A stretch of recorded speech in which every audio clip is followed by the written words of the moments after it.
ആദ്യം തന്നെ ശബരിമലയിലേക്കാണ് ജനം TV പ്രത്യേക അന്വേഷണ പരമ്പര വിറ്റുവോ വിശ്വാസം.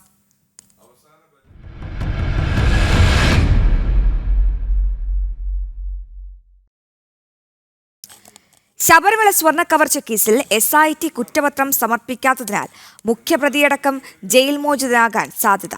കട്ടളപ്പാളി കേസിൽ ഉണ്ണികൃഷ്ണൻ പോറ്റിയുടെ റിമാൻഡ് കാലാവധി ഈ മാസം 31-ന് 90 ദിവസം പൂർത്തിയാകും.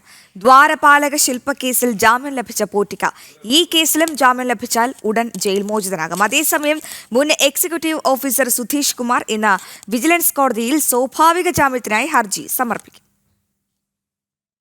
ഉണ്ണികൃഷ്ണൻ പോറ്റി ഈ മാസം 31-ഓടെ കട്ടിളപ്പാളി കേസിൽ ജാമ്യഹർജിയുമായി വിജിലൻസ് കോടതിയെ സമീപിക്കാൻ ഒരുങ്ങുകയാണ്.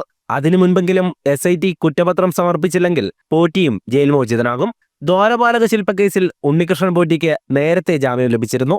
മുൻ അഡ്മിനിസ്ട്രേറ്റീവ് ഓഫീസർമാരായിരുന്ന മുരാരി ബാബുവും S ശ്രീകുമാറും ഇതിനോടകം തന്നെ ജയിൽ മോചിതരായി. അറസ്റ്റിലായി 43-ാം ദിനമാണ് തെളിവുകളില്ലാത്തതിനാൽ ശ്രീകുമാറിന് ജാമ്യം ലഭിക്കുന്നത്. ഇതോടെ SITക്കെതിരെ വലിയ വിമർശനമുയരുകയാണ്.